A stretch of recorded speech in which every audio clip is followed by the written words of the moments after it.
नमस्कार प्यारे दोस्तों, आप सुन रहे हैं ऑडियो पॉडकास्ट। आज की पंचतंत्र कहानी है गजराज और मूषकराज। ये कहानी हमें सिखाती है कि कभी भी किसी को छोटा या कमज़ोर नहीं समझना चाहिए, क्योंकि समय आने पर वही छोटा मित्र सबसे बड़ी मुसीबत से बचा सकता है। तो आइए शुरू करते हैं आज की प्रेरणादायक कथा। प्राचीन काल में एक नदी के किनारे बसा नगर व्यापार का केंद्र था। फिर आए उस नगर के बुरे दिन, जब एक वर्ष भारी वर्षा हुई। नदी ने अपना रास्ता बदल लिया, लोगों के लिए पीने का पानी न रहा और देखते ही देखते नगर वीरान हो गया। अब वो जगह केवल चूहों के लायक रह गई। चारों ओर चूहे ही चूहे नजर आने लगे। चूहों का पूरा साम्राज्य ही स्थापित हो गया। चूहों के उस साम्राज्य का राजा बना मूषकराज चूहा। चूहों का भाग्य देखो, उनके बसने के बाद नगर के बाहर जमीन से एक पानी का स्रोत फूट पड़ा और वो एक बड़ा जलाशय बन गया। नगर से कुछ ही दूर एक घना जंगल था। जंगल में अनगिनत हाथी रहते थे। उनका राजा गजराज नामक एक विशाल हाथी था। उस जंगल क्षेत्र में भयानक सूखा पड़ा।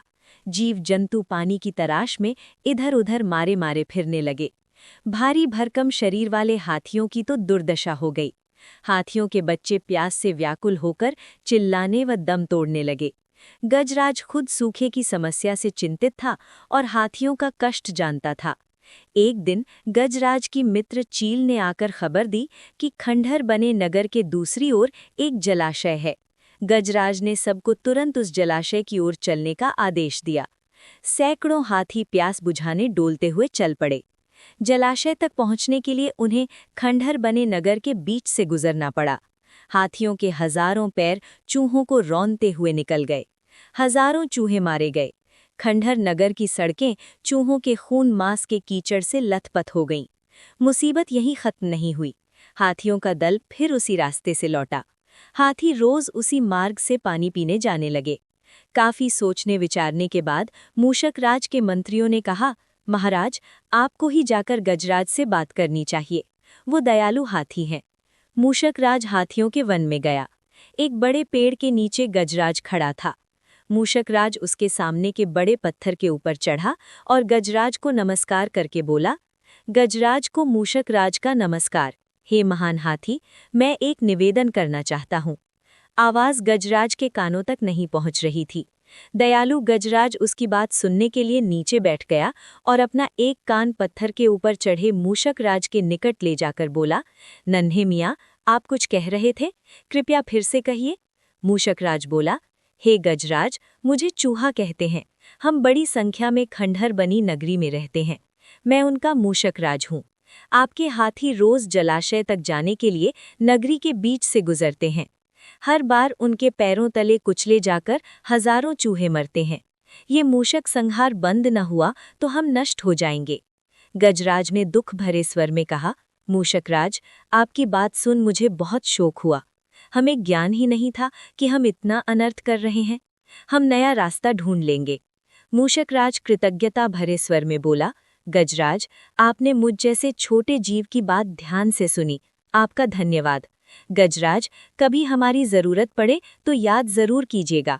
गजराज ने सोचा कि ये नन्हा जीव हमारे किस काम आएगा, सो उसने केवल मुस्कुराकर मूषकराज को विदा किया।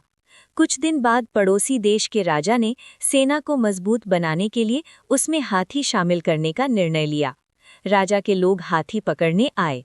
जंगल में आकर वे चुपचाप कई प्रकार के जाल बिछाकर चले जाते हैं। सैकड़ों हाथी पकड़े गए। एक रात हाथियों के पकड़े जाने से चिंतित गजराज जंगल में घूम रहे थे कि उनका पैर सूखी पत्तियों के नीचे छल से दबाकर रखे रस्से के फंदे में फंस जाता है। जैसे ही गजराज ने पैर आगे बढ़ाया, रस्सा कस गया। रस्से का दूसरा सिरा एक पेड़ के मोटे तने से मजबूती से बंधा था। गजराज चिंघाड़ने लगा। उसने अपने सेवकों को पुकारा, लेकिन कोई नहीं आया। कौन फंदे में फंसे हाथी के निकट आएगा? एक युवा जंगली भैंसा गजराज का बहुत आदर करता था। जब वो भैंसा छोटा था तो एक बार वो एक गड्ढे में जा गिरा था। उसकी चिल्लाहट सुनकर गजराज ने उसकी जान बचाई थी। चिंगाड़ सुनकर वो दौड़ा और फंदे में फंसे गजराज के पास पहुंचा। गजराज की हालत देखकर उसे बहुत धक्का लगा। वो चीखा, ये कैसा अन्याय है? गजराज, बताइए क्या करूं? मैं आपको छुड़ाने के लिए अपनी जान भी दे सकता हूं। गजराज बोले, बेटा, तुम बस दौड़कर खंडहर नगरी जाओ और चूहों के राजा मूषक राजा को सारा हाल बताना। उससे कहना कि मेरी सारी आस टूट चुकी है। भैंसा अपनी पूरी शक्ति से दौड़ा दौड़ा मूषक राज के पास गया और सारी बात बताई। मूषक राज तुरंत अपने 20-30 सैनिकों के साथ भैंसे की पीठ पर बैठा और वो शीघ्र ही गजराज के पास पहुंचे। चूहे भैंसे की पीठ से कूदकर फंदे की रस्सी कुतरने लगे। कुछ ही देर में फंदे की रस्सी कट गई व गजराज आजाद हो गए। दोस्तों, आपने सुनी कहानी गजराज और मूषकराज। इस कहानी से हमें ये महत्वपूर्ण सीख मिलती है। 1. शक्ति से अधिक महत्व बुद्धि और मित्रता का होता है। 2. छोटा मित्र भी बड़े काम आ सकता है। 3. सच्ची मित्रता समय की कसौटी पर खरी उतरती है। शिक्षा यानी मॉरल, कभी किसी को छोटा मत समझो, समय आने पर वही सबसे बड़ा सहारा बनता है। अगर आपको ये कहानी पसंद आई हो तो लाइक करें, शेयर करें और ऑडियो पॉडकास्ट चैनल को सब्सक्राइब करना न भूलें।